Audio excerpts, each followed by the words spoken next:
Lundi 4 février 2013, mesdames, messieurs, bonsoir et bienvenue dans votre émission politique en français, Débat News, comme chaque lundi, à 20h15 sur Tounes TV. Et ce soir, pour débattre de l'actualité de la semaine dernière et bien sûr d'un dossier chaud qui est l'économie et le lait, nous allons débattre avec monsieur Mourad Ben Mahmoud, membre du Conseil national du parti Etakat et coordinateur du programme économique et social au sein du parti Etakat. Bonsoir et merci d'être venu. Bonsoir.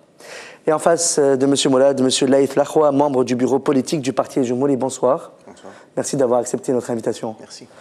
Alors nous commençons tout de suite notre débat. Alors où se trouve aujourd'hui l'économie du pays en Tunisie après 2 ans de transition démocratique? Vendredi dernier, on a vu que 1 euro est égal à 2 dinars 100 millimes. Le dinar est encore tombé.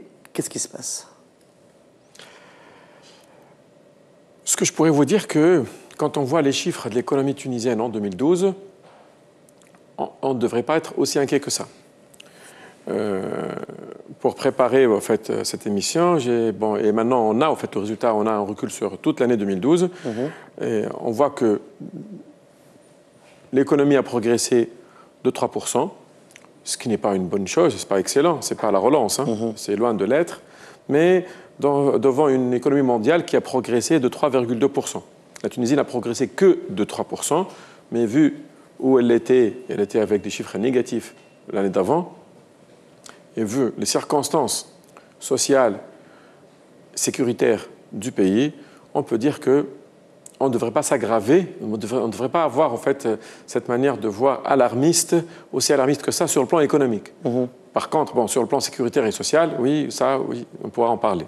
Et quand on regarde de plus près, on voit que tous les secteurs de l'économie ont progressé, essentiellement les services et l'agriculture.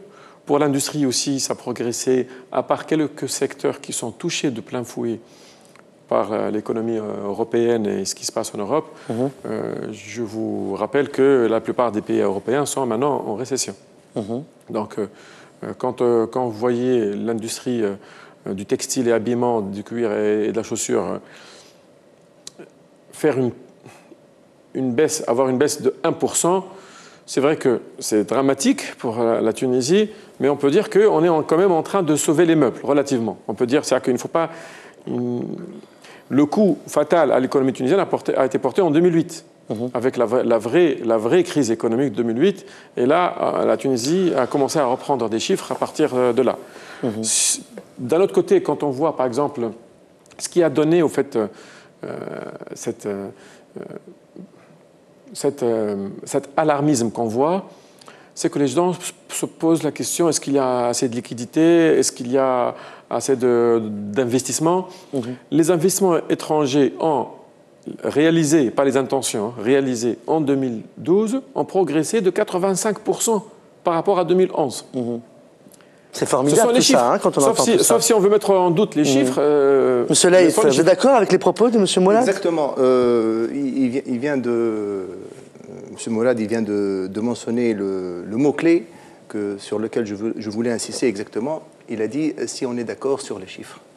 Donc on ne peut pas quand même ignorer que l'Institut national des statistiques, que ce soit au niveau de la Banque centrale, c'est des structures qui, malheureusement, ils ont une certaine tendance envers le gouvernement actuel. Donc, on ne peut pas l'ignorer.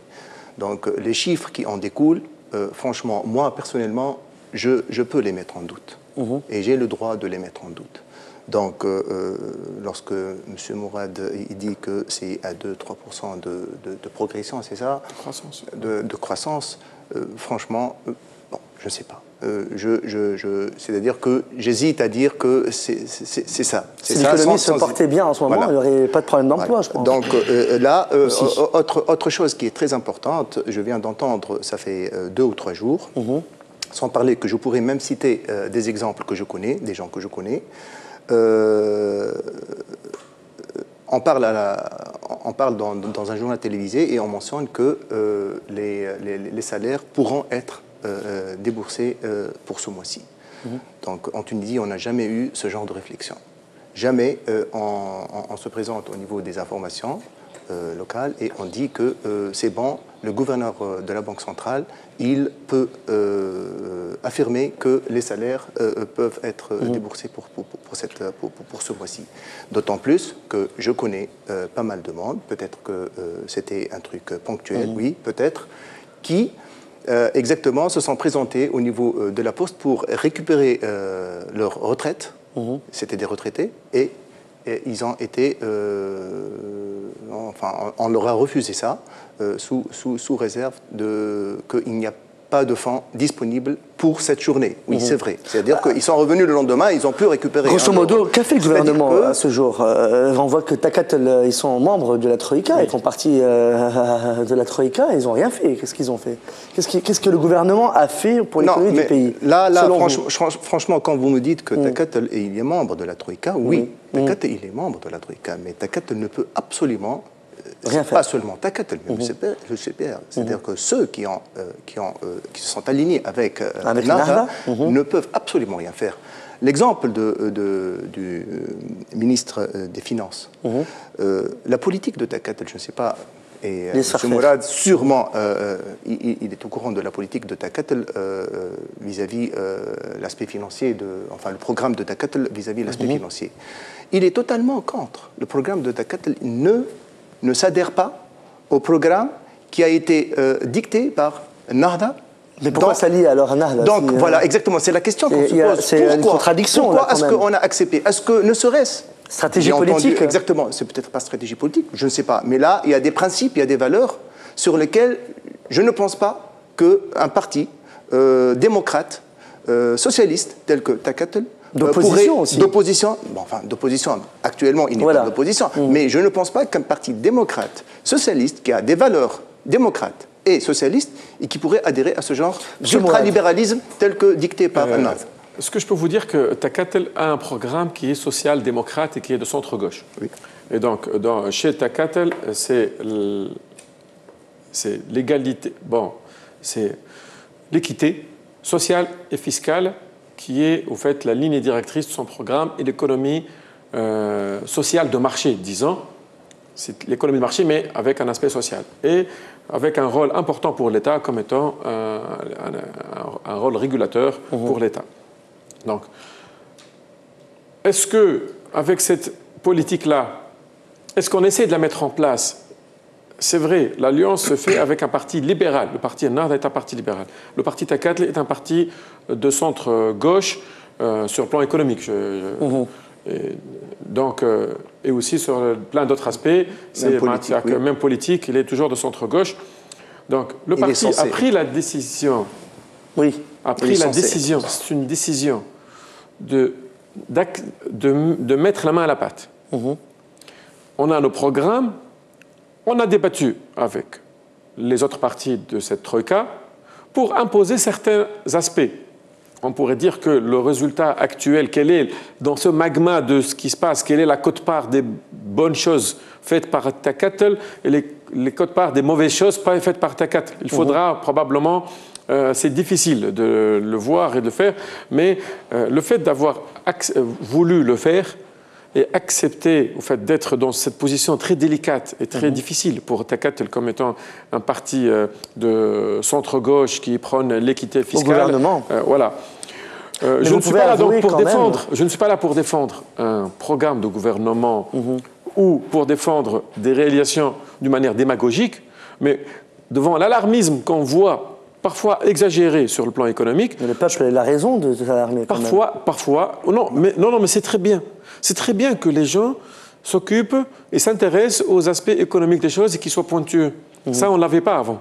Et donc là... On n'avait rien avant. On n'avait rien avant. Donc c'est très intéressant qu'il y ait ça. Et c'est très intéressant que de l'autre côté, d'autres personnes puissent analyser et dire aussi un autre son de cloche, pas euphorique, surtout pas, c'est-à-dire que ce n'est pas le cas. On n'a pas à faire de l'euphorisme actuellement en Tunisie. Ça serait mentir. Mais pour dire qu'il ne faut pas être entre alarmiste et euphorique, il y a bien sûr... Il ne faut pas exagérer, quoi. Voilà, il ne faut pas exagérer. Donc pour vous, le parti Takatel, l'économie du pays se tient bien, ça va? L'économie du pays, disons qu'il y a un grand budget d'investissement qui a été alloué. Il faut dire que cette révolution a eu lieu parce qu'il n'y avait pas des infrastructures qui permettaient aux investisseurs de s'implanter dans les régions. Il ne faut pas oublier qu'il y a 2000 investisseurs, hommes d'affaires qui sont partis au Maroc. Hein. 2000 hommes d'affaires tunisiens. Ce chiffre, bon, je ne l'ai pas... En fait, environ 2000. Je ne sais pas si vous avez... Est-ce que vous êtes d'accord, en tant que membre du parti Takat, que Takat ne dirige rien dans la Troïka? C'est l'évidence. Est-ce que vous êtes d'accord avec ça? Non, je ne suis pas d'accord. Pourquoi? Je ne suis pas d'accord parce que quand je vois les ministres de Takat et ce qu'ils sont en train de faire, à leur niveau et au niveau de leur ministère, que ce soit quand je vois les députés de Takat et ce qu'ils sont en train de proposer, vous pouvez me dire que c'est minime, ce qui parfois par rapport à un pan, là c'est le poids de Takat et l'électoral. On ne peut pas demander à avoir un poids plus que notre poids électoral, mais on a joué le jeu démocratique de faire une alliance avec un parti qui avait notre manière de voir les choses, que ce soit sur le plan sociétal ou sur le plan économique. Mais les ministres de Takat, on peut dire ce que vous voulez, mais on ne pourra pas dire qu'ils sont en train de faire la politique de Monsieur Laïf, vous êtes d'accord avec M. Mourad? Non, pas du tout. C'est-à-dire que, bon, je comprends très bien que M. Mourad, c'est tout à fait normal et qu'il défende un parti. C'est tout à fait normal. Bon, je peux lui attribuer ça. Mais là, franchement, même... Et on va revenir sur le lait. Hein, non, parce que c'est important de le mentionner. On est en train d'essayer de faire sortir un pays d'une situation qui est quand même, enfin, très périlleuse. C'est-à-dire que c'est une situation on peut dire qu'elle est catastrophique. Elle est presque catastrophique. Je le pense, il dit, M. Mourad, il dit que la situation économique, elle est bien. Je pense qu'on ne peut pas descendre aussi bas. Si on a lieu de creuser, c'est quand même grave. On pourra quand même encore creuser. Je voudrais répondre. On a deux points. Je vais terminer le raisonnement. C'est-à-dire que notre situation, elle est catastrophique. Je suis d'accord pour dire, peut-être, comme l'a dit Simourad, qu'elle n'est pas aussi catastrophique qu'on le pense, mais je préfère dire qu'elle est catastrophique et être agréablement surpris que plutôt le contraire. Que plutôt se réveiller un beau jour et se retrouver sans rien du tout. C'est-à-dire que, comme ça s'est passé en Argentine, je pense, où les gens se sont présentés au niveau de leur banque, ils n'ont absolument rien trouvé. On n'est pas très loin de cette situation en Tunisie, franchement. C'est-à-dire qu'on peut même, là je viens de vous mentionner un exemple de retraités qui se sont présentés et qui n'ont pas trouvé de fonds. C'est très grave. À la télévision, au niveau du journal télévisé, on mentionne que pour ce mois-ci, c'est bon, il n'y a pas lieu de s'alarmer, on peut... C'est-à-dire que, est-ce que c'est des signes qui disent que tout va bien dans le pays économiquement? Je dis non, ce n'est pas des signes qui... Ce sont des signes trompeurs. C'est au niveau du journal télévisé. Oui, c'est la liberté d'expression. Je ne sais pas si je peux prendre la parole pour répondre. En fait, il y a trois informations importantes que je voudrais véhiculer pour répondre à Silaïf. Donc, déjà, ne pas avoir... C'est-à-dire qu'avoir une information comme quoi il se peut que les salaires ne seront pas versés, c'est une liberté qui ne pouvait pas être faite avant, qui se fait actuellement. C'est-à-dire que ça, c'est la liberté d'expression. Et le fait que les journalistes sont proches des gens qui ont les mains, en fait, qui ont les mains dans le guidon, qui fait que les gens sont au fait des moindres choses. Ça ne veut pas dire que cette problématique de trésorerie, vous savez qu'on a quand même, dans le budget 2013, 20 milliards de dinars de salaire. Étatique. Excusez-moi, 10 milliards de dinars de salaire. Étatique. Oui, salaire étatique. Voilà. Ça veut dire qu'en termes de trésorerie, c'est pas en termes de trésorerie, il faut avoir dans les caisses en trésorerie de l'argent qui est là pour les salaires. Et où sont tous les fonds que Qatar donne par-ci, par-là? Quels fonds? On a vu 200 millions de dinars, on a vu des dons. Les fonds sont dans un budget. Le budget, il n'y a pas d'allocation dans les fonds de budget. Ils n'ont pas fait surface, je ne sais pas où est-ce qu'ils sont. Les fonds des prisonniers, apparemment, oui, mais... Les donations ne comptent que pour 1 milliard de dinars sur un budget de 26 milliards de dinars. D'accord. Et il faut savoir que le budget de l'année 2011, comme celui de l'année 2012, comme celui de l'année 2013, et bon, 2012 surtout, après que la loi de finances complémentaire, sont des budgets d'investissement.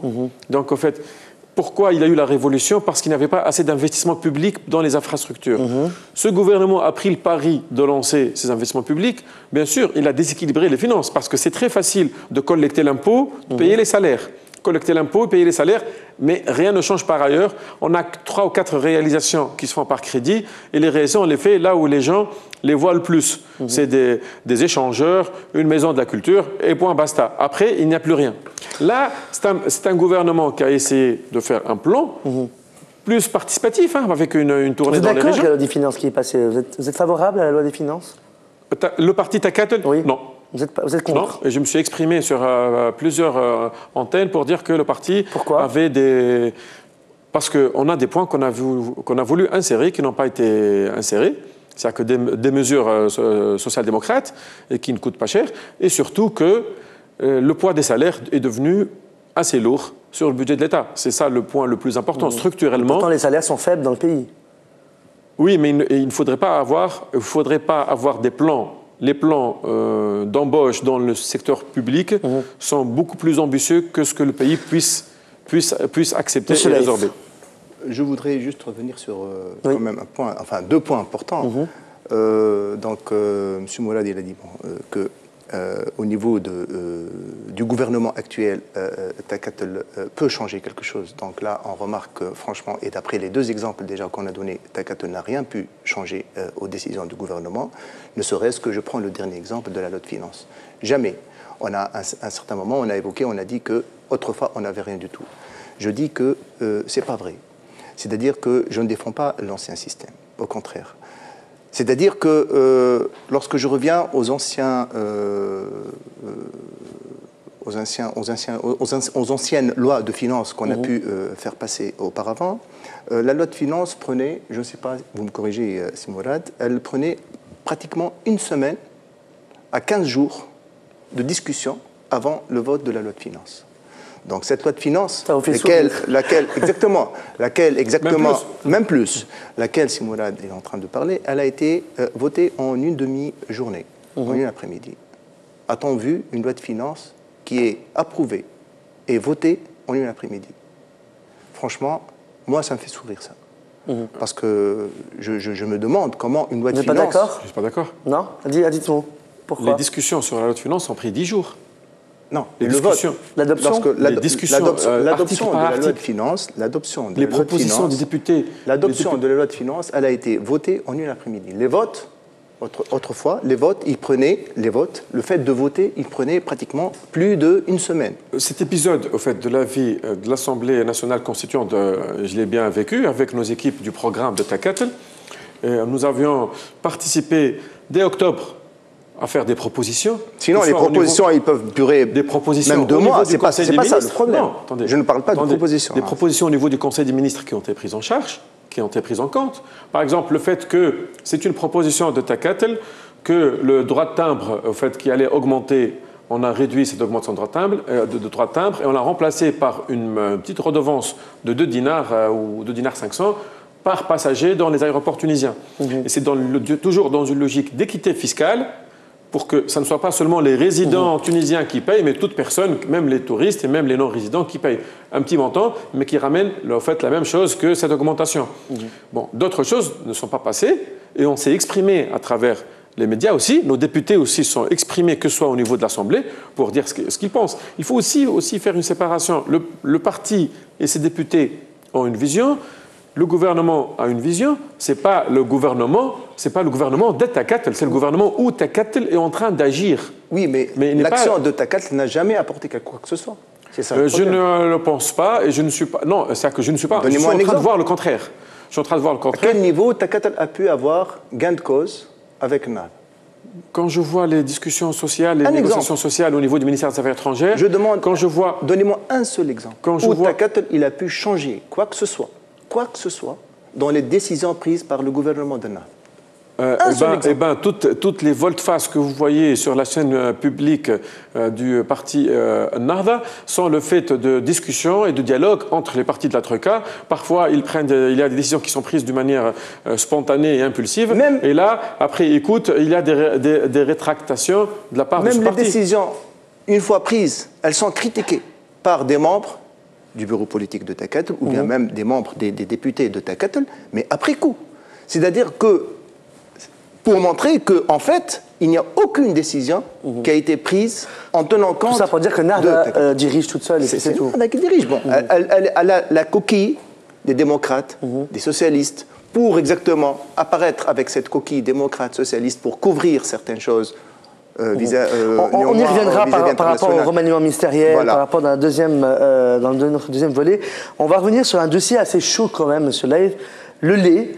Hein, les usines de fabrication ferment. On a par exemple Amateur, il y en a une qui vient de fermer. Et en plus, on a un manque d'usines de lait, alors qu'on a du lait. Oui, les producteurs, ils sont là, les fermes sont bien là, les vaches sont bien là. Qu'est-ce qui se passe avec le lait? Où est-ce qu'il va, notre lait? J'évoque un deuxième sous-titre par rapport au lait.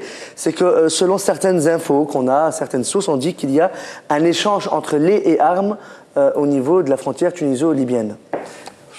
C'est ce qu'on a entendu parler. Mais revenons au problème du lait. Revenons au problème du lait. Donc, en effet, on n'a pas de problème de production de lait en Tunisie. C'est-à-dire que la réception de notre lait cru de la part des centres de collecte, elle est correcte. C'est une réception tout à fait correcte. On peut satisfaire la population tunisienne par rapport à la population tunisienne. On n'a pas de problème. Je mentionnerai. Bon, il faut tout d'abord, il faut citer que la Tunisie, elle passe chaque année par 2 phases. Une phase de basse lactation, une phase de haute lactation. Et là, le gouvernement, avec les centres de collecte, avec les industriels du lait, il profite pour exactement ajuster les stocks, nos stocks de lait, pour pouvoir affronter toute l'année. Donc, comment le gouvernement il procède? Comment les industriels procèdent?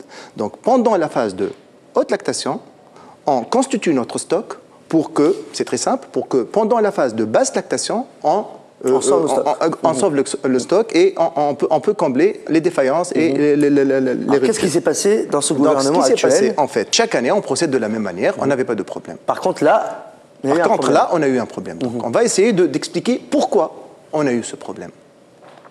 Donc, il faut savoir aussi que le gouvernement, il subventionne le lait. C'est-à-dire qu'il y a un moyen de pression du gouvernement sur les industriels. C'est-à-dire que le gouvernement, il demande aux industriels d'établir un certain stock, lequel, ce stock, s'il n'est pas établi, les industriels se verront punis de la subvention. Donc, le mois lequel les industriels n'ont pas pu conserver leur stock et établir le stock demandé par le gouvernement, ils ne verront pas leur subvention versée. Et là, qu'est-ce qui s'est passé? Donc, là, ce qui s'est passé. Donc là, pour dire, je vais donner quelques exemples. En 2010, on avait eu des réceptions de 271 730 000 litres de lait. En 2010. En 2011, on a eu 275 578 000 litres. Et en 2012, on a eu 302 155 000 litres de réception. C'est énorme. C'est-à-dire qu'on a pu quand même produire normalement. Par contre, si on descend un peu pour voir les volumes de vente. Donc en 2010, on a eu 264 942 000 comme tonnes de vente.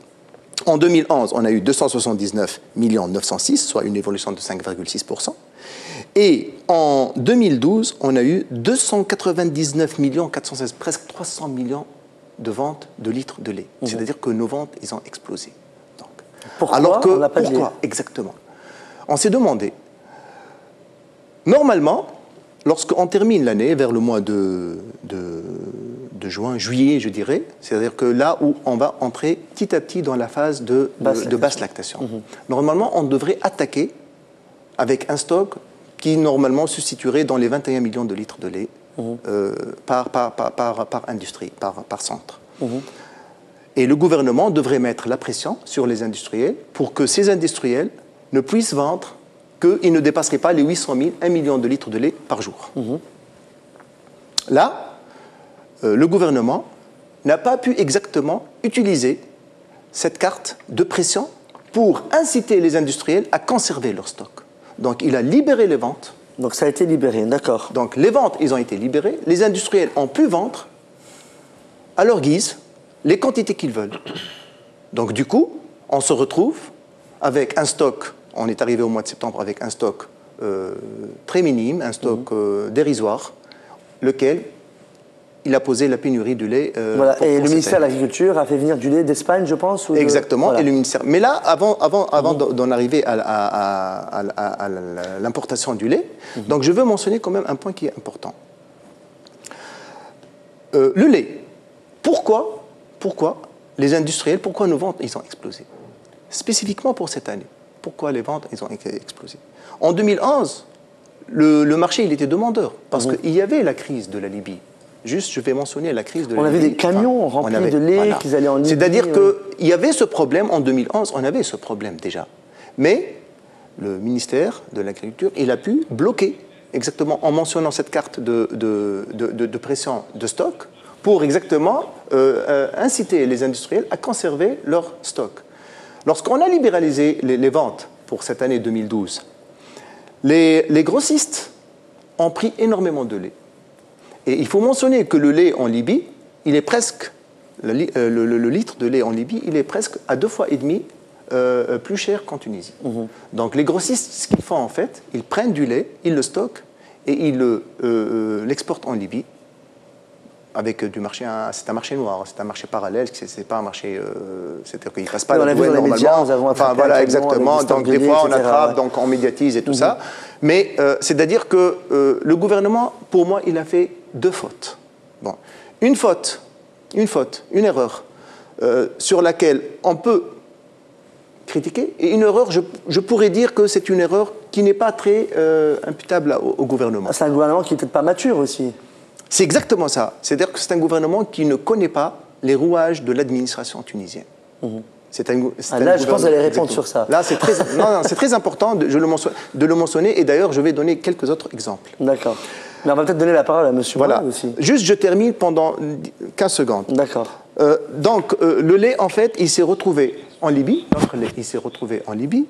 Donc, sur 2 erreurs. La première erreur, qui est le contrôle du stock, et là, c'est une faute du gouvernement, parce que le stock, il aurait dû, nos inspecteurs... Il aurait dû être stocké. Exactement, nos inspecteurs, ils descendent chaque fin de mois pour exactement comptabiliser notre stock, chose qui n'a pas été faite, malheureusement. Et même s'il a été fait, on a fermé les yeux sur le déstockage, notre déstockage qui était vraiment catastrophique, d'une manière catastrophique, fait d'une manière catastrophique. Donc là, c'est une erreur impardonnable. C'est une erreur de très mauvaise gestion de la part du gouvernement sur le stock du lait qui a pu se faire en période de haute lactation. La deuxième erreur, c'est exactement pour garantir la pérennité du secteur. Normalement, le gouvernement aurait dû libéraliser le prix. Vous voyez le litre de lait qu'on a importé. On a importé de Turquie, après on a importé de Slovaquie. Ça se vend à 1,350 $. Par contre, notre propre lait, il se vend à 1,130 $. Donc pourquoi on n'a pas permis au secteur du lait de diriger exactement les prix du lait comme ils l'entendent? Parce que là, en fait, on va permettre une certaine pérennité du secteur. Et ça va toucher et l'agriculteur et tout le circuit, en fait, les centres de collecte, l'agriculteur, les centres de collecte et les industriels. Réponse d'Etakat peut-être? Oui. Sur ce point-là? Oui. Et on passe après à l'actualité. J'ai 3 éléments de réponse pour votre... Mais vous me laisserez terminer mes 3 plans. Bien sûr. Oui. Alors, premièrement, concernant la filière du lait, je ne suis pas spécialiste de la filière alors que vous l'êtes. Ce que je peux vous dire que c'est une problématique liée à toute la filière. C'est vrai que cette année, il y a eu la problématique, l'autosuffisance au niveau du lait, on l'a eu en 2002. Et après, on est toujours resté, bien sûr, on n'était pas en manque flagrant comme c'est le cas cette année, mais on n'avait pas vraiment... C'est-à-dire que les choses, les mauvais présages commençaient depuis quelques années. Il y a un point important à soulever, le deuxième point, il y a un point important à soulever par rapport à la politique à adopter, par rapport à toute filière stratégique. Est-ce qu'on libéralise les prix ou on garde un système conditionné, de prix conditionnés, qui fait qu'on limite les prix à la vente, en fait, pour ne pas avoir l'inflation et pour permettre aux citoyens d'accéder à des produits à des prix raisonnables. Mais attention, c'est vrai, si on peut ne plus compenser le lait, la compensation, c'est un grand problème national. Il y aura certainement des solutions jusqu'à ce que, dès qu'on n'a pas encore... Et là, le ministère des Affaires sociales, je profite pour parler du gouvernement et de la place d'Etakat dans le gouvernement, est en train de dresser une liste indépendante, une liste qui n'est pas orientée politiquement, des gens nécessiteux qui auront besoin, en fait, de compensation ou Mais d'aide vous reconnaissez sociale. quand même la faute du gouvernement par rapport au lait de cette année, par rapport à la crise du lait. Je ne suis pas connaisseur des faits du ministère de l'Agriculture et de ses relations avec les industriels. C'est-à-dire que ça, il faudra demander plutôt au ministre concerné ou bien à des gens qui sont du ministère lui-même. Là, je parle au nom du parti Takat, donc je ne parle pas au nom du gouvernement. Je ne suis pas membre du gouvernement. Donc, là, plutôt, je parle de politique. C'est plus important que le gouvernement et les fautes du gouvernement. La politique à suivre. Si on libéralise, c'est-à-dire que l'État n'est plus responsable du secteur, ce qui est grave. Parce que libéraliser les prix, ça veut dire il y a des années où les industriels vont gagner de l'argent, les agriculteurs vont gagner de l'argent. Avec les changements de prix internationaux des fourrages et des matières premières, on termine sur ce point-là. Voilà, ils ne pourront plus, peut-être des jours, ils viendront demander assistance au gouvernement, sinon ils vont faire faillite. Est-ce que le gouvernement pourra légitimement leur accorder des aides alors qu'il n'y a pas des aides aux citoyens? C'est-à-dire que vous voyez, c'est comme si le gouvernement maintenant va au sauvetage d'une banque. Tout le monde va se dire, pourquoi le gouvernement sauve la banque? Qu'est-ce qu'elle fait, les banques, pour les citoyens? Elle est en train de vendre des prestations. Si elle a perdu de l'argent, c'est à elle de payer. Une filière comme le lait, comme n'importe quelle autre filière, le transport de carburant, si l'État commence à subventionner des filières, il doit continuer à subventionner. Mais s'il lève la main, il lève la main totalement.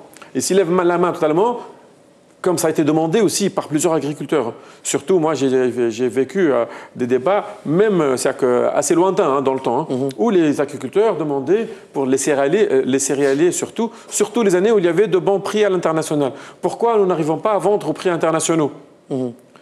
C'est bien, oui, pourquoi pas. Mais quand les prix internationaux vont chuter plus que vous ne le pensiez, là, vous vendrez aussi auprès il ne faudra pas après demander. Et là, vous faites les fourrages et tout ce qui est matières premières aussi, vous les achèterez, les semences, les pesticides, les engrais, vous achèterez aussi aux prix internationaux. Ne demandez pas aussi des subventions à l'entrée. Le gazole, maintenant, des agriculteurs, il est subventionné.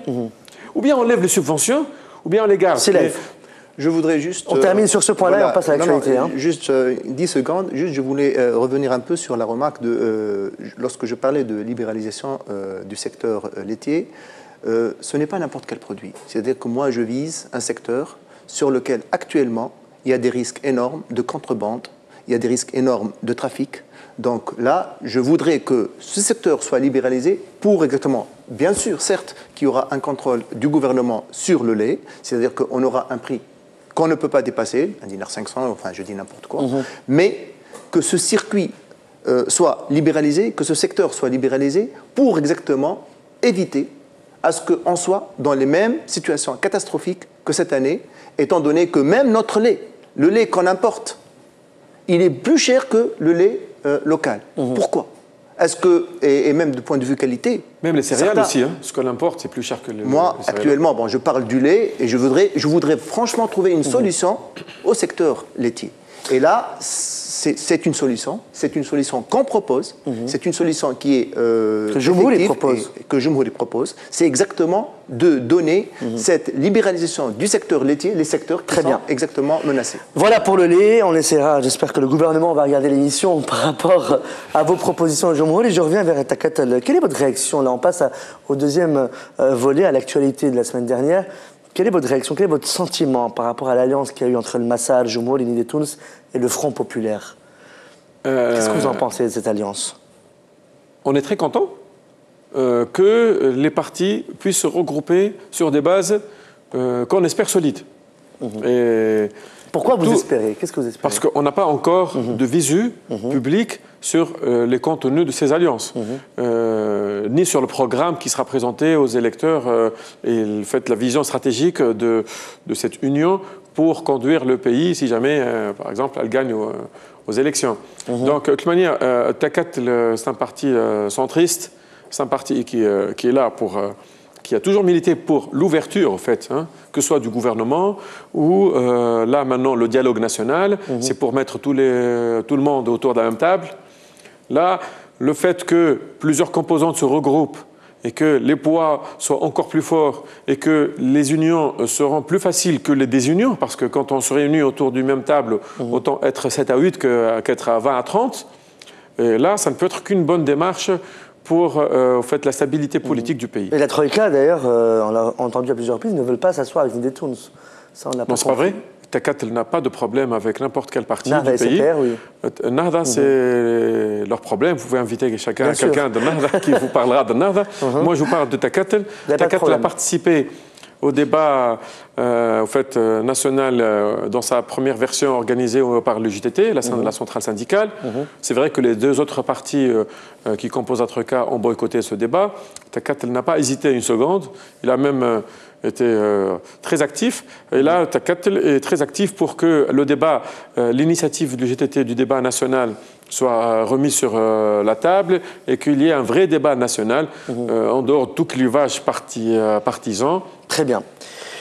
Remaniement ministériel, beaucoup de déclarations dans la presse, beaucoup de polémiques autour de ce remaniement ministériel. Alors une fois on a balancé le vendredi, une fois on a balancé le samedi, ça a été répété plusieurs fois. Mohamed Bennour a déclaré, le porte-parole de Takat a déclaré un accord de principe préliminaire entre Takat et le CPR et les Alliances démocratiques, alors que Mohamed Hamdi a démenti ces déclarations. Alors qui c'est qu'on doit croire finalement, selon vous? Franchement, cet épisode de remaniement ministériel, franchement, je ne comprends pas pourquoi le gouvernement, ou bien Nahda, carrément parce que lorsque je dis gouvernement, c'est Nahda, pourquoi il s'acharne à masquer la réalité des choses.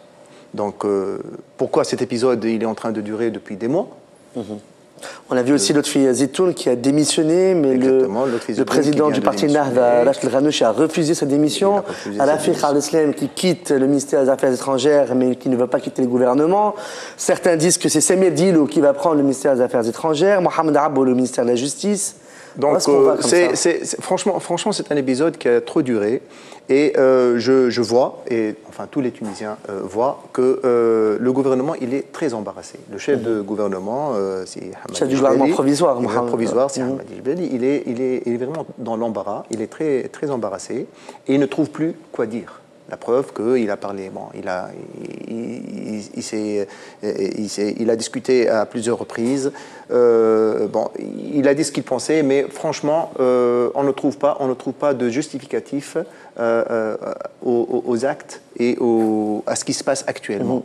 Même le parti Takat, ils sont accrochés au ministère de la Justice. Et le parti Takat, on ne comprend pas ce qui se passe. À plusieurs reprises, on a entendu le parti Takat qui menaçait de quitter la Troïka à plusieurs reprises. Oui, comme le CPR a fait. Pas plus tard que maintenant, aux informations, je viens d'entendre qu'il vient de mentionner que peut-être même Takat pourrait quitter la Troïka. Donc, actuellement, est-ce que c'est vrai? Tout est possible. Je vais l'entendre. C'est des déclarations. Écoutez, Takatel a des principes, a des valeurs.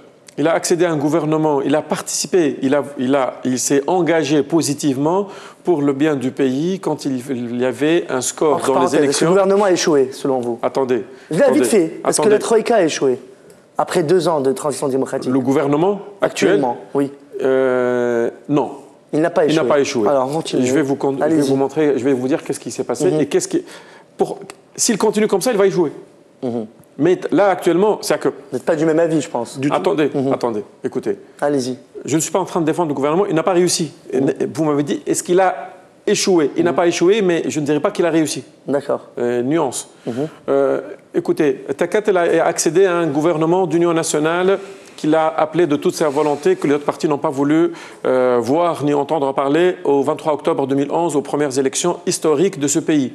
Donc Takat s'est trouvé dans l'obligation, entre guillemets, morale, puisque c'est lui qui demandait au gouvernement d'union nationale de respecter ses engagements envers plusieurs gens qui ont cru que ça pouvait se faire. Bon, des gens ont dit pourquoi il s'est associé à un parti comme Nahda qui est plus conservateur, plus de droite, alors que Takat est plus de centre-gauche et social-démocrate. Oui, c'est un pari qui a été pris par Takat de mettre en place... Par stratégie politique, peut-être? Par stratégie, au fait, nationale. c'est un intérêt national qui prime. Au fait, si on commence à faire de la bipolarisation dès les élections, eux et les uns et les autres, les croyants et les mécréants, les gens de la côte et contre les gens de l'intérieur du pays et tout ça, on commençait à avoir, en fait, il ne fallait pas faire de l'opposition pour l'opposition dès le 24 octobre 2011, alors que c'est un pays où même les gens qui ont 65 ans, c'était la première fois qu'ils votaient de leur vie. Et après, là maintenant, on voit les conséquences. Les gens sont dégoûtés de la politique.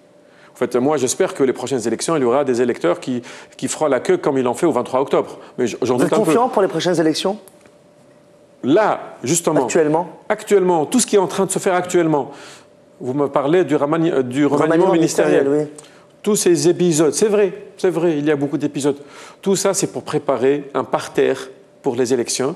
Et s'il y a un petit parti quand même, comme Takatel, qui est en train de tenir bon à un grand parti, comme Nahda, pour que le remaniement, il y ait un ministère de la Justice qui soit indépendant, que d'autres partis, le ministère des Affaires étrangères soit indépendant, c'est pour donner un signal fort à la population, aux autres partis, qu'il y a la possibilité de dialogue et que Nahda n'est pas là pour dominer pour un siècle et qu'il y aura des élections. S'il n'y a pas ça, c'est que c'est un autre message qui va sortir, c'est qu'il y a des gens qui veulent s'installer pour la vie et qu'à la limite, là, on commencera tous à commencer à se douter de ces élections. Mais là, Takatel est en train de faire sortir ses griffes, alors que ce n'est pas de ses habitudes de faire sortir des griffes, pour dire, écoutez, il y a des signaux à donner, il faut qu'on prépare là maintenant un terrain pour des élections, pas autre chose. Est-ce que c'est vrai que vous voulez le ministère de la Justice? Et pourquoi maintenant? Oui, on s'agrippe à la justice, aux affaires étrangères, on s'agrippe à d'autres choses aussi. Parce qu'on a demandé aussi à ce que toutes les nominations qui ont eu lieu depuis l'année dernière, les 350 nominations, qu'il y ait une évaluation des compétences des gens qui ont été nommés. Parce que c'est vrai, Takatel n'a pas participé efficacement. Il s'est plaint que ces nominations ont été faites. On a vu quand même que Rafik Abdeslam a déclaré les ministères de souveraineté ne seront pas. Il déclare ce qu'il veut, il est libre de ses déclarations. Nous, il y a aussi le Conseil de la Choura. Il faut attendre leur bénédiction pour le remaniement ministériel. Mais ça c'est le problème d'Anna, le Conseil de la Choura. Nous, au niveau de Takatel, on a notre bureau politique qui décide pour nous. Eux, ils ont leurs instances, nous, on a nos instances, le CPR a ses instances. Très bien. Mais nous, on sera responsable de nos agissements. Alors, est-ce que c'est vrai? Et pas des agissements des autres. Est-ce que c'est vrai? Parce que M. Mohamed El-Hamdi qui a démenti les déclarations de M. Mohamed Ben Nour que vous voulez faire une alliance, un principe, donc un accord de principe préliminaire entre vous, le Takatel, le CPR et l'Alliance démocratique. Ce que je peux vous dire, c'est qu'il y a eu des réunions. C'est qu'il y a eu des réunions. Il n'y a pas de fumée sans feu. Non, en fait, ce sont des malentendus. Bah écoutez, voilà, il a également nié la tenue d'une réunion entre le président de la République provisoire, Mansour Bazoum, et le président de l'ANC, Moussa Ben Jafar, et il a déclaré « Je ne me suis réuni avec personne, Mohamed Ben Nour peut confirmer ce qu'il veut, cette information est fausse, il n'y a eu ni rencontre, ni coalition. » Monsieur Mohamed Ben Nour a eu une confusion d'informations, il s'en est excusé hier. Hier, c'est-à-dire vendredi dernier. Au fait, par hasard, j'étais à côté de M. Mohamed Ben Nour quand il y a eu l'information de cette réunion. Il a eu une confusion. J'étais à ses côtés quand il a informé la presse. Et j'étais à ses côtés quand il a envoyé les rectificatifs. C'était un pur hasard. Mais là, je suis un témoin et je ne parle pas d'autre chose. Et donc, je peux vous dire qu'il a eu une confusion de deux choses. La chose qui est vraie, c'est qu'il y a eu des réunions entre des députés et des instances des trois partis pour trouver le CPR et l'Alliance démocratique. Exactement, pour trouver un accord, un accord d'entente pour créer probablement un front. D'un autre côté, il a eu une information que les présidents de l'ANC et de la République étaient en réunion à Carthage et il a eu un amalgame ou un problème fait. Très bien. Voilà. Mais le problème, c'est que, juste pour mentionner une petite remarque, mais si Mohamed Ben Nour, il n'est pas à son premier amalgame ou bien il n'est pas à son premier démenti. Donc on a bien vu les déclarations de Mohamed Ben Nour lors des événements de l'Abdalaya. Donc il a déclaré certaines choses qui ont été démenties par la suite. Il a été rappelé à l'ordre par Moussa Ben Jafar, à ma connaissance. Et actuellement, il déclare la même chose et il se trompe. Donc, lorsqu'on est porte-parole d'un parti politique aussi important que Takatel, donc je pense qu'on n'a pas droit à faire ce genre de confusion. Bref, au niveau de Jumhouri, je pense que notre position, elle est très claire. Donc, on a demandé à ce que les ministères de tutelle soient neutralisés, c'est-à-dire soit qu'ils n'appartiennent pas à des partis politiques, soit qu'on fasse participer tous les partis politiques sans exclusion, y compris Nida Tunis. Donc, c'était très clair. On a demandé à ce que les ligues, enfin la milice, je dirais, de la protection de la révolution. De la révolution, de ce qu'on appelle les ligues. Et juste pour revenir à ce point-là, vendredi dernier, Maïjib était était en réunion à Kérouan, qui s'est fait attaquer. Si vous pouvez nous donner plus d'explications. On s'est fait attaquer par ces fameuses ligues, cette fameuse milice qui protège en fait Nahda et le CPR. C'est ça, enfin, moi je ne donne pas un autre qualificatif de ces ligues, de ce qu'on appelle. Est-ce que vous êtes d'accord avec les propos? Avec les pratiques? Oui. Avec les pratiques des ligues. On n'est pas d'accord avec les pratiques des ligues. Il n'y a personne qui a le droit de protéger la révolution plus que notre personne. La révolution appartient à tous les Tunisiens. Il y a l'État qui est là pour protéger les libertés, pour protéger les droits et les pouvoirs. Pourquoi l'État, justement, n'a pas pris de mesures par rapport à ces ligues, justement? La Troïka n'a pas pris de défense. Il faudra qu'une partie qui intente, en fait, s'il y a des parties qui sont lésées, elles doivent intenter des procès contre ces ligues. Et là, même au niveau de Takatel, il n'a pas fait les pressions qu'il faut auprès du gouvernement qui insiste à maintenir cette milice terroriste. Moi, j'attribue ces milices de milices terroristes. On ne peut pas dire que le gouvernement est en train d'entretenir des milices. C'est une confusion. Je rectifie, monsieur Leif, de bonne. C'est pour l'intérêt de nos auditeurs. C'est pour dire qu'il y a. Il se peut qu'il est déclaré par le gouvernement. Il se peut que. C'est que le gouvernement. Vous avez vu le dernier communiqué de Choura, de Majlis Choura d'hier? Donc Majlis Choura, le dernier communiqué. Je ne reconnais même pas Majlis Choura parce que c'est une instance interne à un parti. Mais c'est le gouvernement. C'est pas un gouvernement. Le gouvernement, c'est un gouvernement, c'est une instance qui est régie par une troïka. Malheureusement. Il y a une instance de coordination, haute instance de coordination de la troïka, qui gère les relations interparties. Oui, mais est-ce que vous pouvez quand même comprendre que c'est Majlis Choura qui gère le pays? C'est Nahda, c'est Majlis Choura qui gère... Sinon, ils auraient pu faire c'est Majlis Choura qui gère le Nahda et c'est Nahda qui gère le pays. Donc c'est clair, c'est Majlis Choura qui gère Nahda, qui gère le gouvernement et c'est le gouvernement qui gère le pays. Le gouvernement géré par un chef du gouvernement qui appartient en même temps, qui tient compte des positions de ses partis comme il tient compte de la stratégie qu'il veut donner à son gouvernement. C'est lui, c'est vrai, le premier responsable de ce gouvernement, ce chef de gouvernement, soyons logiques. Dans ce cas-là, Simourad, pourquoi ne pas avoir dissous ces milices? Pourquoi? Moi, c'est ce que je vous ai dit. Avec toutes les preuves qu'il faut, hein. C'est-à-dire on a toutes les preuves. Moi, j'encourage toutes les personnes qui ont été lésées, qui ont subi la violence.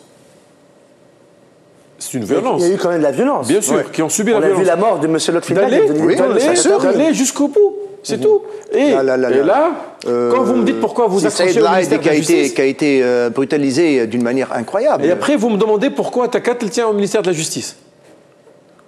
Oui, attendez, vous reconnaissez qu'il y a un certain... Parce que là, on est en transition démocratique. Si on assure que la justice, et qu'il y ait une vraie réforme de la justice... Indépendante. Là, même si quand je vous demande de porter plainte, je ne suis pas en train de me moquer de vous, je suis sincère. Porter plainte, et ça pourrait être il y a quelque chose qui est très important. La dissolution d'une association. Il y a quelque chose qui est très important. Lorsque une association ou bien une entité se porte à faire de la violence dans le pays et à utiliser la violence ou à agresser des citoyens, automatiquement, la première chose à faire, c'est de geler exactement de suspendre ces associations avant de procéder à des plaintes comme vous venez de le mentionner. Je vous l'accorde. Chose qui n'a pas été faite par le gouvernement. C'est-à-dire que le gouvernement maintient et soutient ces institutions terroristes. Pour moi, c'est très très clair. le gouvernement devrait faire une enquête sur sur les violences. Donc là, sans revenir sur les comités qui étaient censés enquêter, donc on voit le comité du 9 avril qui n'a pas, jusqu'à présent, qui n'a rien donné, les comités de Lotfi Nagd qui ont assassiné Lotfi Nagd qui n'a pas donné suite, les comités de Jerba qui n'a pas donné suite. Ils sont présidés par un membre du gouvernement de Nagd, attendez, le comité de l'UGTT qui était censé enquêter aussi sur le GT condamné. Franchement, à mes connaissances, je ne suis pas connaisseur de ce dossier, mais à mes connaissances, il y a plusieurs personnes qui ont été arrêtées suite à la mort de monsieur Nagd à Tataouine. Dernièrement, oui, il y a des gens qui sont arrêtés pour les besoins de l'enquête. Ceux qui ont été arrêtés ne représentent absolument rien du tout par rapport aux vrais coupables. Parce que là, on veut remonter très loin. Je ne peux pas... Parce que le CPR, il est impliqué et Nagd, elle est impliquée. Donc, on ne va pas se contenter d'arrêter quelques personnes. Et lesquels, d'ailleurs, au niveau du communiqué de Nagd, ils demandent de les libérer. Et là, on parle d'indépendance de la justice. De quel droit Nagd s'incruste exactement et veut intervenir au niveau de la libération d'assassins pour exactement dire par la suite le double langage que la justice, elle est indépendante. Non, mais franchement... Là, c'est pour cette raison que je le répète que Takatel demande que le ministère de la Justice soit tenu par une personne indépendante. Par contre, pour le ministère des Finances, on a proposé 3... Attendez. Le ministère des Finances n'en voulait pas. Ça, personne n'en a voulu. Quoi? C'est notre ministère, actuellement. Maintenant. Oui. Et quand il y a eu un problème, personne n'a... Non, c'est pas ça. C'est qu'on ne pouvait pas, au fait, faire un remaniement seulement pour le ministère des Finances au mois de juillet 2012, 8 mois. Alors que... Ils sont restés 8 mois sans ministre. Oui, mais attendez. Il y avait des propositions de changement à la tête de ce ministère. Il y avait après l'idée du remaniement. Il faut aussi mettre les choses à leur place. Mais laisser faire, il est à la tête de 2 ministères quand même. Le remaniement, c'est vrai, c'est un feuilleton. Bah oui. Vous avez raison, c'est un feuilleton.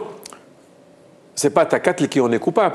Mais Takatel, quand il se retrouve dans ce remaniement qui a commencé... Semi-coupable, vous êtes à la troïka quand même. Attendez, quand on parle de remaniement à partir de juillet, on ne peut pas demander à ce qu'on remplace un ministre des Finances alors qu'il aura un remaniement.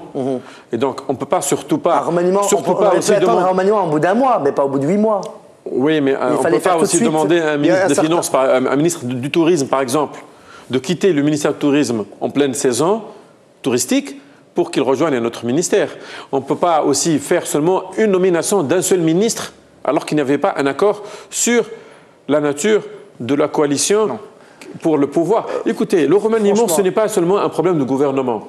C'est un problème d'une alliance. C'est une alliance qui est en train de se construire à travers un remaniement, à travers une majorité plus forte au niveau de l'Assemblée nationale constituante pour qu'il y ait moins de problèmes sur la Constitution et moins de tensions et plus de rapidité pour que cette ANC achève ses travaux. Si la situation reste qui aurait dû l'achever depuis le 23 octobre dernier. Enfin bon. Si la situation reste telle qu'elle est, il y aura encore plus de tensions et de frictions politico-politiciennes au niveau de l'ANC. Le peuple, au fait, maintenant, vous voyez... Le problème, c'est que l'ANC aurait dû achever ses travaux depuis le 23 octobre. Tous les députés en sont coupables. Donc voilà, ils en sont responsables, tous les députés. Ceux de Takatel et les autres aussi. Plus spécialement les députés de la Troïka et du gouvernement. Pourquoi? Parce que, exactement, c'est eux qui nous ont mis dans ce pétrin. Pourquoi? Ça n'a aucune relation. Voilà, je pose la question et je vais répondre. Normalement, lorsque le peuple est allé voter pour l'établissement de cette Assemblée nationale constituante, c'est pour exactement établir une constitution. C'est ça le but et l'objectif. Un Dostour. Voilà, un Dostour.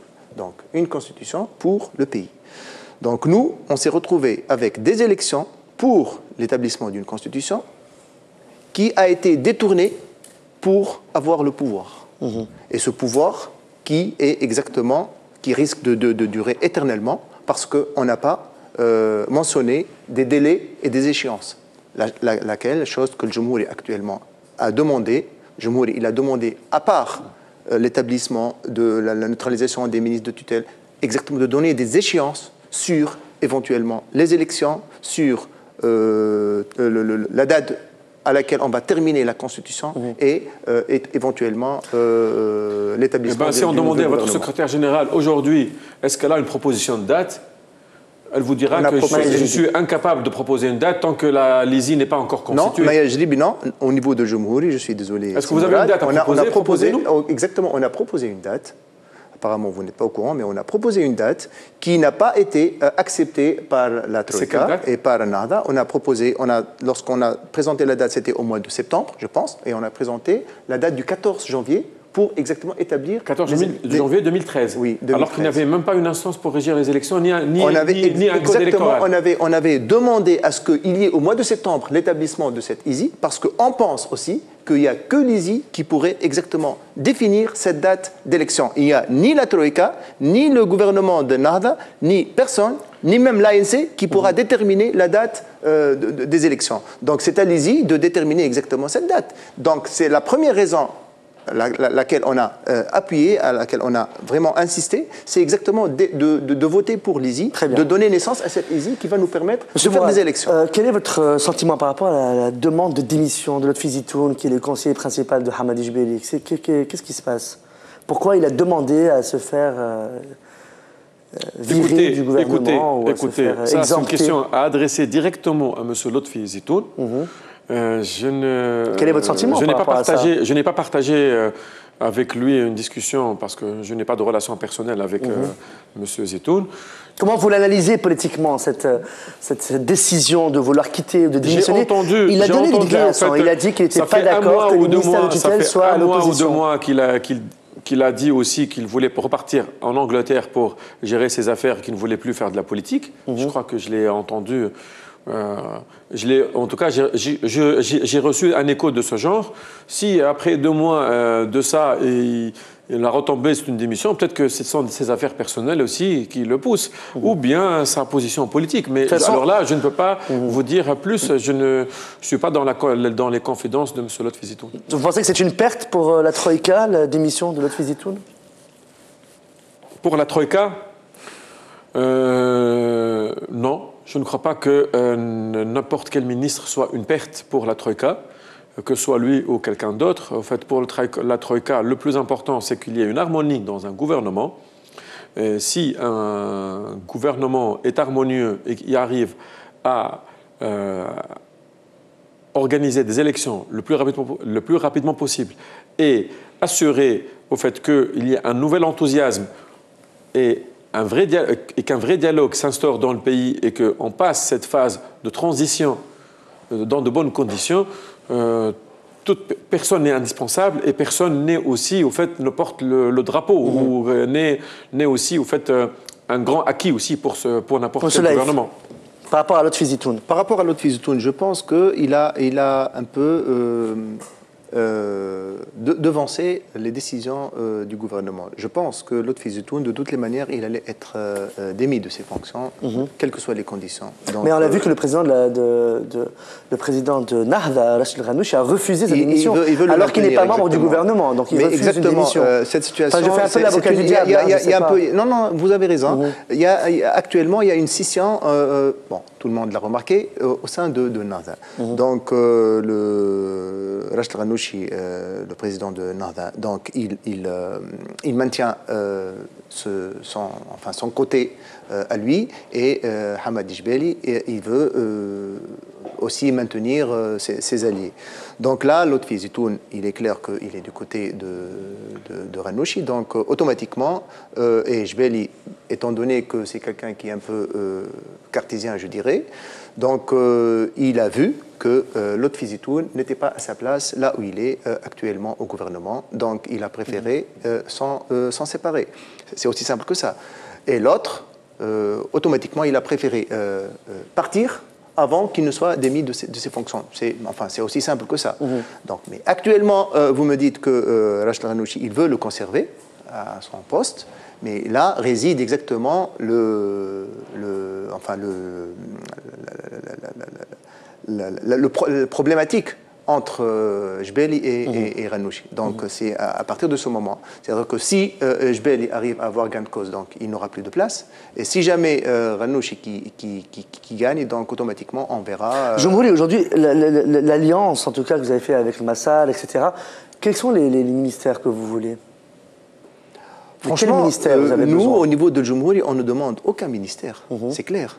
Parce qu'on a l'impression que c'est un peu une récréation. Alors, non, exactement. Qui veut quoi le problème, non, le Jumhouri n'a rien demandé du tout. Le Jumhouri, il a regardé l'intérêt, il a primé l'intérêt du pays avant tout.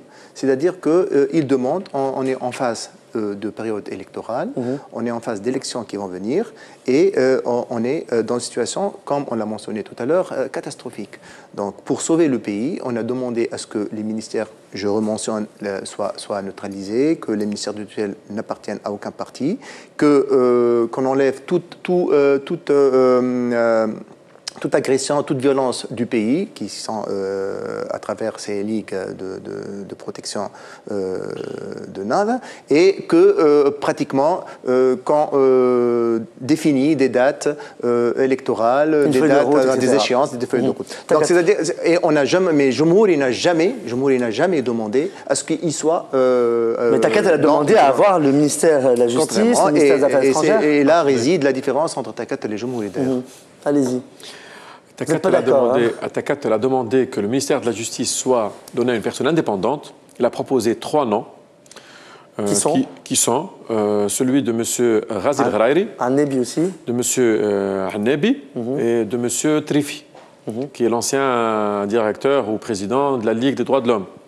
Ces 3 personnes ne sont pas membres du Takat. C'est Mokhtar. C'est Mokhtar Trifi. Et je n'ai jamais vu ni M. Annebi, ni M. Trifi, ni M.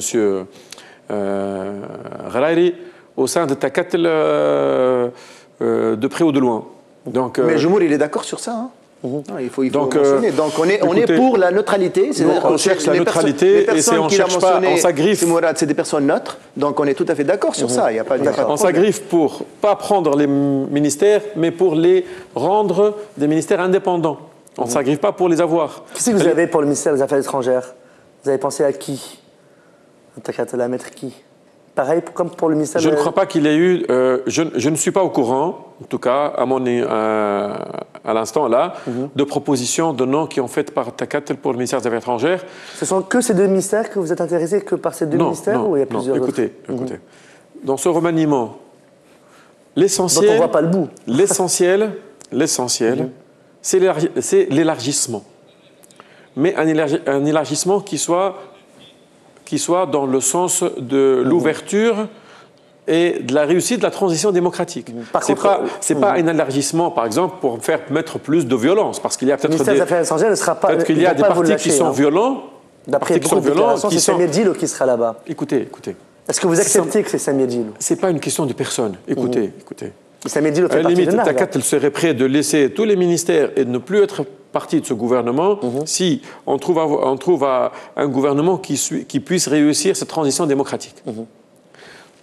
C'est une responsabilité. En ayant accédé à ce gouvernement en octobre, à partir des élections d'octobre 2011, Takat ne compte pas laisser à mi-chemin ou à 80% du chemin de la transition. Et après, se laisser faire, entre guillemets, sur des aspects aussi importants que réussir cette transition démocratique. C'est-à-dire que l'intérêt national qu'il a tant défendu, il ne les met pas maintenant dans le placard. Pas au-delà, pas du tout, c'est au contraire, on se dit, quitte à perdre, quitte à sortir de ce gouvernement... De la troïka, quoi, se retirer. Oui, quitte à sortir de ce gouvernement, de cette troïka, on veut avoir un minimum de points d'indépendance qui font que ce gouvernement assurera, de par les enjeux qui se trouvent là sur la place, de par la tension, il faudra qu'il réussisse, ce gouvernement, la transition démocratique. Et Takat est en train de mettre le point sur ça, le dialogue et les conditions du dialogue. Les conditions du dialogue, c'est un élargissement de ce gouvernement à des familles en fait, politiques autres que les partis actuels. Mais en tout cas, vous êtes d'accord que le ministère des Affaires étrangères, ce sera Samir Djilou? Des déclarations. Lui ou une autre personne, à la limite, c'est pas la personne qui. Il fait partie du NARDA quand même. Oui, non. Mais est-ce que. C'est-à-dire que si c'est Samir Djilou, c'est non. C'est-à-dire qu'il appartient, à partir du moment où il a une tendance politique et qu'il appartient à un parti. Donc automatiquement, c'est non. Donc on enlève Rafiq Abdeslam pour mettre Samir Djilou. C'est comme si on n'avait absolument rien fait. C'est ça. Rafiq Abdeslam, c'est un ministre qui a été proposé par un parti. Monsieur Samir Djilou est un ministre qui est ministre, qui est proposé par un parti. Takatel a aussi sa vision de cette chose. Oui. Il y a un bureau politique qui se réunit presque un jour sur deux au niveau de Takatel pour prendre une décision. Il est ouvert de toute façon à votre... Voilà, c'est un bureau politique ouvert. Donc, et là, je ne peux pas vous dire qu'il est d'accord, il n'est pas d'accord. C'est une composition multipartite, multiparamètres. L'essentiel, c'est de réussir l'ouverture du champ politique pour assurer un dialogue et pour que tout le monde, après, puisse faire sa campagne électorale sans avoir peur de la violence, comme l'a bien dit M. Laïth. Parce que si vous mettez tous les paramètres pour qu'il n'y ait plus de violence, il n'y aura plus de violence. Le fait de le crier sur les toits, on ne veut pas avoir de la violence, sans mettre les paramètres, il y aura toujours de la violence. Simorad, voilà, juste... On termine sur ça. Lorsqu'on a cité la violence, ils peuvent utiliser la violence, mais de toutes les manières, le Tunisien libre, citoyen libre tunisien, il ne cédera jamais à cette violence de toutes les manières. Le gouvernement, il peut faire ce qu'il veut pour maintenir exactement cette milice. Le Tunisien ne cédera jamais. Le gouvernement n'a pas de milice. Hier, Maya Jomhouri, lors de son meeting... Vendredi dernier. Exactement, vendredi dernier, lors du meeting à Kérouan, elle a pu franchir exactement toute la place au niveau à Kérouan pour exactement se rendre à l'hôtel sujet du meeting et elle n'a pas eu peur. Et de toute façon, même l'équipe qui l'a accompagnée n'a pas eu peur. Et demain aussi, après-demain et après-après-demain, on ira encore pour exactement nous réunir, quelles que soient les conditions. Ce n'est pas la violence qui va nous plier ou nous faire peur. Ce n'est pas ça le problème. Mais par contre, quelque chose qui a attiré mon attention. Je me demande pourquoi des partis tels que Takatel ou bien CPR, qui étaient censés être des partis démocrates, socialistes, qui étaient censés être nationalistes, je ne parle pas de NAD, je parle de CPR et Takatel, qui étaient censés faire... Pourquoi ils ont fait ça de la Tunisie? Pourquoi on est... Non, mais franchement, là, c'est une question que je me suis toujours posée. Je connais très bien... Je connais très bien Takatel, je connais CPR, et jusqu'à présent, je me demande pourquoi ils ont fait ça à la Tunisie. Pourquoi on est dans cette situation? Pourquoi on ne s'est pas regroupé en tant que nationaliste, démocrate, socialiste pour défendre ce pays qui a toujours eu cette identité tunisienne que tout le monde connaît? Pourquoi des gens qui sont venus d'ailleurs, ils ont voulu nous usurper et nous voler notre identité avec l'aide de cette coquille? Exactement. Et ça, vraiment, je suis très déçu par cette attitude. Franchement, et je me demande jusqu'à présent pourquoi on nous a fait... Takatel, déjà, il est contre tous ces gens, les prédicateurs, qui viennent prêcher, qui viennent faire des paroles, qui viennent d'autres contrées, qui ont d'autres habitudes et qui parlent d'une autre religion que notre religion, parce que la religion musulmane, n'est pas propre à ces prédicateurs. Les Tunisiens ont accès à cette religion et la pratiquent depuis des siècles. Et on a plus de savants dans l'histoire que ces gens-là, dans l'histoire du monde arabo-musulman. Oui. De ce fait, on n'a pas à rougir en tant que Tunisien de notre rattachement à notre religion, à notre identité. Et de ce fait, ces prédicateurs-là qui viennent pour parler, pour prêcher, faisant croire qu'ils ramènent la bonne parole, ils sont en train de prêcher dans le désert parce que les Tunisiens, déjà, sont prêts sont capables de juger le bon, le mauvais et le mal, et sont aussi capables de savoir distinguer politique et religieux. Peut-être que la distinction entre politique et religieux n'a pas eu lieu comme il fallait au niveau des élections des précédentes. Takatel, pourquoi il a fait ça? Parce que il y avait un parti qui a eu 38% des voix qui s'appelle Nahda. Ce parti, c'est lui qui avait à composer le gouvernement. C'est lui qui avait à voter ce qu'il pouvait faire voter au niveau de l'Assemblée nationale constituante à travers la majorité relative qu'il avait. Le fait d'être avec ce parti, c'est dire qu'on n'a pas notre identité, leur identité est la nôtre, leur religion est la nôtre. Nous sommes aussi musulmans et aussi arabes qu'eux. si on en enlève certains préjugés, qu'est-ce qui reste? Ce sont des problèmes de programme et de modèle sociétal. Nous, on a notre modèle sociétal, on en est fiers au Takatel, on est là pour l'imposer. On ne crie pas sur les toits, on n'est pas en train de faire des conférences de presse, c'est vrai, mais on est en train de l'imposer de l'intérieur. Au niveau de l'ANC, vous voyez les votes des députés de Takatel, si vous avez des votes qui sont anti-modernistes, progressistes, ou bien anti aussi la religion musulmane hein, aussi. Vous venez me voir, si vous voyez aussi des votes ou bien des comportements de certains ministres ou de certains responsables de Takatel qui sont anti-religieux, anti la religion musulmane, anti-identité, contraire à l'identité, ou anti-progressiste, moderniste, venez aussi me voir. Donc Takatel le rendez-vous est pris. A eu un rendez-vous. Oui, attendez, je viendrai avec plaisir. Takatel a eu un choix difficile, c'est de préserver être fidèle à ses principes et entrer dans une coalition avec un parti de droite. D'ailleurs, ni Takatel ni CPR, ils auraient pu exactement se tenir dans le banc tunisien. Tunisien libre, tel qu'on le connaît, tunisien. Mais Takatel a préféré se mettre, en d'autres termes, sur un banc d'un certain gagnant, même s'il soit étranger à la Tunisie, même s'il a le risque de nous changer cette identité. Et maintenant, si Mourad est en train de nous dire que Takatel veut préserver ça, veut nous faire revenir à notre identité, il va se battre. Donc il fallait se mettre sur le banc des Tunisiens, des vrais Tunisiens, pour exactement se battre pour le pays, parce que le temps, il passera de toutes les manières. 10 ans, 20 ans, mais on conservera, quelles que soient les conditions de notre identité, on se battra jusqu'au bout pour notre identité, que ce soit avec Takatel, avec CPR ou bien seul. Et quelles que soient les conditions, et je suis plus que sûr qu'on va aboutir à conserver notre identité et à conserver notre Tunisie qu'on connaît et à conserver la Tunisie que connaissent tous les Tunisiens. Oui. Parce que actuellement, c'est vrai, Takatel, CPR a préféré le pouvoir à l'identité du pays et à la Tunisie. Très bien. Donc, ça, c'est le plus important.